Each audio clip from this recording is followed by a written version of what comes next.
안녕하세요, 여러분. 배움을 완성하는 곳 아침쌤의 에듀체리입니다. 이제 곧 개학이죠. 저희 초등학교, 중학교, 또 고등학교 아이들까지 개학은 모두에게나 설레고 또 그만큼 새로운 포부로 가득 넘치는 기간입니다. 네, 개학을 앞둔 우리 아이들과 또 부모님들이 반드시 한 번씩은 점검하셔야 할 것이 있어요. 바로 공부 전략인데요. 이 공부 전략에서 가장 중요한 것이 바로 나를 아는 것입니다. 즉, 우리 아이의 상태, 우리 아이가 공부를 잘 할 수 있는 상태인지 혹은 그렇지 못한 상태인지를 먼저 파악하는 것이 전략의 영순이라고 생각을 해요. 그래서 오늘 이 시간에는 우리 아이의 공부 전략을 위한 마음 상태를 점검해 보고자 합니다. 믿고 따라가 교육 육아 책 정보는 어디 아침쌤의 에듀체리. 우선 최근에 제가 지식인사이드라는 유튜브 채널에서 아주대 조선미 교수님 아주 유명하시죠. 육아와 교육에 대한 다양한 해안들을 나눠주고 계신데요. 이 조선미 교수님께서 최근에 나눠주신 인사이트가 오늘 제가 하려고 하는 말의 사실은 핵심적인 내용이라서 잠깐 일부분을 보고 시작하도록 하겠습니다. 90년대에 찾아왔던 애들하고 2026년에 찾아오는 애들은 어떤 점이 제일 다른가요? 제가 진짜 충격적으로 생각하는 건 열심히 해야 돼요.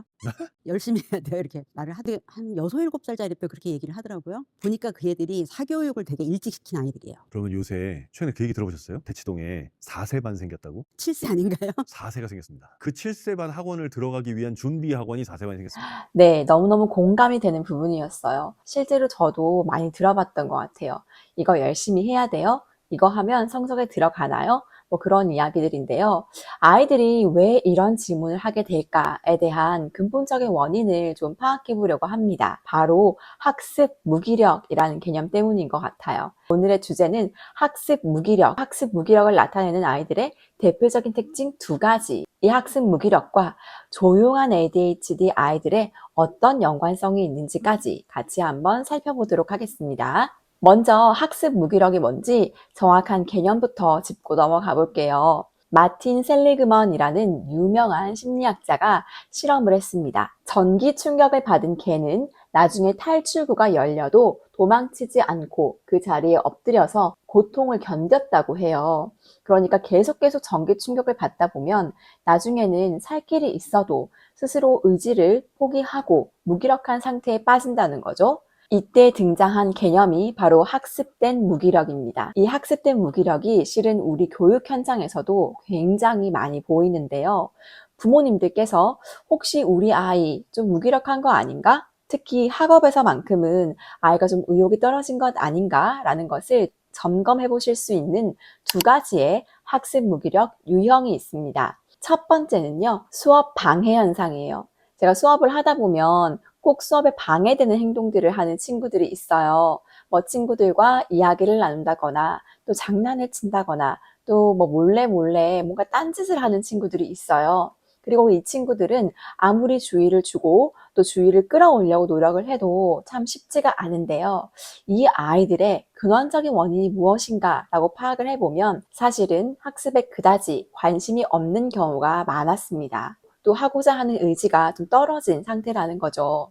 2번째, 학습 무기력의 현상으로는 수업을 방해하진 않지만 수업을 거부하는 현상이에요. 이 아이들의 수업 거부 현상의 가장 대표적인 것으로는 바로 엎드려서 정말 잠을 자는 그런 친구들인데요. 특히나 초등학교까지는 아직도 의욕에 충만해서 수업에 많이 참여를 하는데요. 중고등학교 선생님들의 사실 가장 큰 고민은 어떻게 하면 우리 아이들이 수업 중에 자지 않고 눈을 또랑또랑하게 뜨고 즐겁게 한 시간을 마무리하게 하느냐. 교실에서 절반 이상의 아이들이 수업 중에 자거나 엎드리거나 아니면 자세가 이렇게 좀 흐트러진다거나 심드렁한 표정으로 또 멍한 눈빛으로 그렇게 교사의 수업을 듣는 경우가 정말 많습니다. 그런데 이 아이들은 보통 눈은 잘 뜨고 있고요. 뭔가를 바라보곤 있어요. 그런데 그 눈빛이 뭔가 제대로 듣고 있지 않는 눈빛이에요. 그래서 선생님이 학습을 확인하는 질문을 하면 모른다고 대답을 하거나 실제로 모르는 것은 아닌데도 불구하고 말하기 귀찮고 또 생각하기 싫어서 나 좀 괴롭히지 마세요. 저한테 질문하지 마세요. 뭐 이런 식의 방어적인 태도를 취하는 학생들도 꽤 많습니다. 이렇게 수업을 방해하는 학생들, 그리고 수업에 관심이 없어서 수업을 거부하는 학생들이 교육 현장에서 바라보는 가장 대표적인 두 가지의 학습 무기력을 경험하고 있는 아이들의 특징이라고 할 수 있겠어요. 자, 그렇다면 학습 무기력을 일으키는 근본적인 원인은 무엇일까요? 정답은 되게 단순한 것 같습니다. 더 이상 수업이 즐겁지 않다는 거죠. 제가 2024년도 통계청 자료를 찾아보았습니다. 2025년도 자료는 아직 업데이트가 되지 않았습니다. 아무래도 좀 전 국민을 대상으로 하는 표본이 크고 또 아주 심층적인 조사이다 보니까 아직은 자료가 나오지 않은 것 같은데요. 아무튼 2024년도 학생들의 사교육에 대한 통계를 살펴보았더니 거의 86% 정도에 육박하는 아이들이 사교육을 받고 있고요. 사실 이렇게 사교육을 많이 받는 것은 너무나 일반화된 대한민국 교육의 어떤 현상이라서 우리 놀랄 만한 일은 아니에요. 그렇지만 이걸 조금 더 넓은 시각에서 바라보면 사교육을 이렇게 많이 받는 나라는 드뭅니다. 여러 가지 다른 나라에서도 사교육이라는 특정한 교육 현상은 물론 있어요. 과외도 받고 방과후 활동도 받고 클럽 활동도 합니다. 그러나 우리나라처럼 어떤 정규 교육과정 학교를 끝나고 바로 학원을 간다거나 일률적으로 움직이는 사교육의 대거 집중적인 현상은 대한민국이 거의 유일한데요. 이렇게 사교육에 과도하게 집중된 현상이 아이들의 학습 무기력을 만들고 있습니다.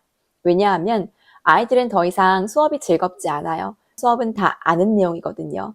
교육과정 자체가 쉬운 것들을 가르친다 라기보다는 대입에 맞춰서 학교 교육과정에서 제시하는 그 수업 플로우대로 수업을 따라가지 않고 미리 선행을 해서 또 과도하게 선행을 많이 해서 중학교에서 이미 고등학교 수학을 다 뗀다거나 하는 식으로 더 이상 수업이 즐겁지 않은 방향으로 교육이 나아가고 있기 때문에 더욱더 아이들의 배움이 즐겁지 않은 상태인 것 같습니다. 그래서 참 슬픈 현실이지만요. 어떨 때는 이런 느낌을 받기도 했어요. 수업 시간에 잠을 자는 친구들이 있잖아요. 그러면 이 친구들은 학교에서는 모자란 잠을 자고 또 학원에 가서는 초롱초롱 밤에 공부를 하겠구나. 그렇다면 우리 공교육이 과연 어떤 기능을 하고 있는지 한번 되짚어 봐야 되지 않을까라는 공부가 즐거우려면 우선은 모르는 것의 영역이 조금씩 남아 있어야 하는 것 같습니다. 그래야 선생님의 설명을 들을 때 집중도 잘 되고 내가 어떤 문제를 풀 때 막혀보고 고민을 해봐야 그것을 깨우치는 순간이 즐거운 거잖아요.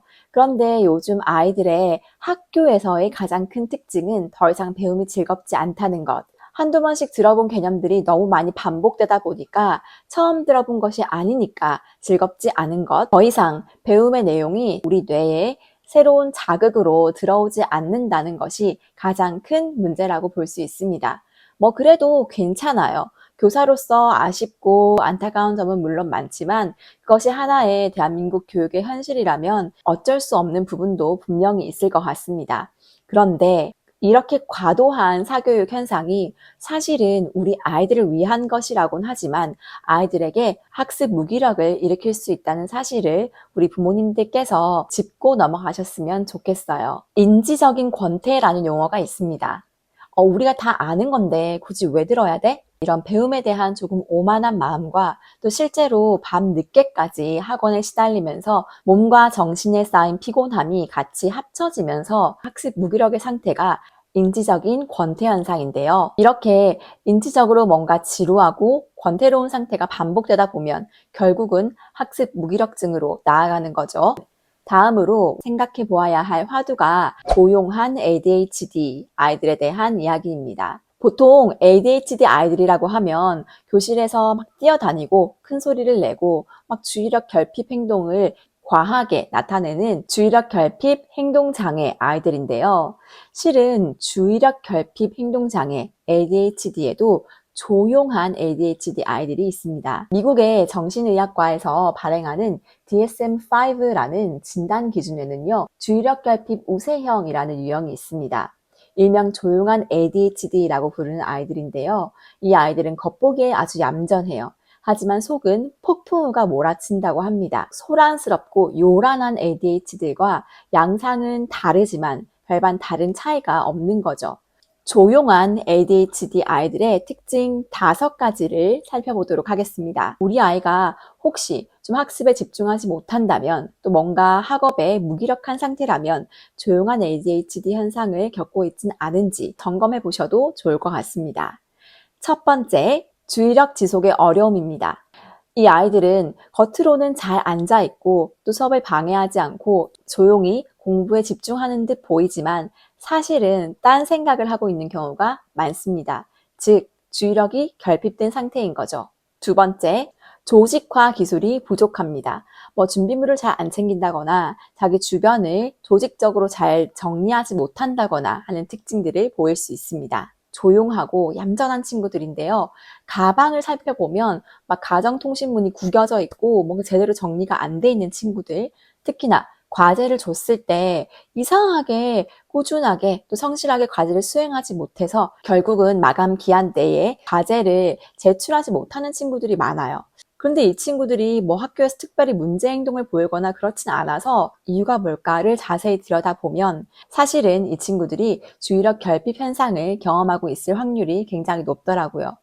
세 번째는 세부 사항을 자꾸 놓치는 거예요. 예를 들면 시험 문제를 풀 때 옳은 것을 고르시오 라고 했는데 옳지 않은 것을 고른다거나 문제를 하나 건너뛰고 본다거나 이런 아주 작고 사소한 실수들을 반복한다면 이것 또한 역시 주의력 결핍의 현상으로 의심을 해보실 수 있을 것 같습니다. 다음으로는 정신적으로 조금 집중을 요하는 그런 어려운 과제를 회피하는 성향이 있다고 합니다.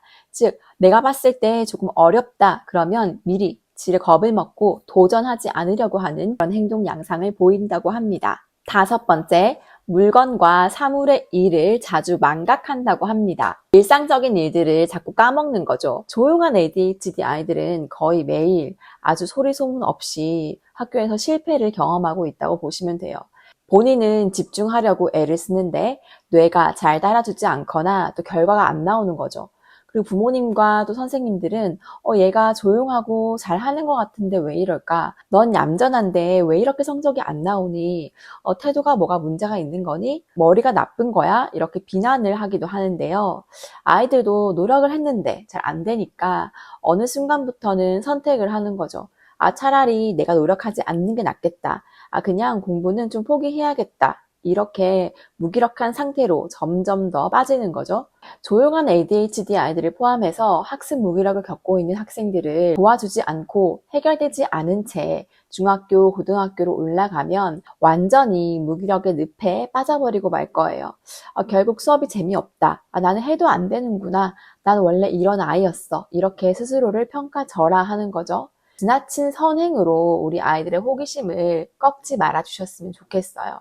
아이가 좀 모르는 것은 남겨두고 아이가 실제 배움의 현장에서 학교의 교실에서 비난 대신에 누구를 앞서야겠다는 경쟁의식 대신에 내가 모르는 것을 채워나가야겠다는 그런 배움에 대한 의지를 가지고 공부를 꾸준하게 해나갈 수 있는 환경과 또 부모님들의 지지가 뒷받침되었으면 좋겠습니다. 개학을 앞두고 있는 이 시점에서 오늘 학습 무기력과 또 조용한 ADHD 아이들에 대한 이야기가 우리 아이들의 학습 상태를 점검하는 데 도움이 되셨으면 좋겠습니다. 저는 다음 시간에 더 유익한 영상으로 돌아올 테니까요. 좋아요와 구독 부탁드려요. 굿바이.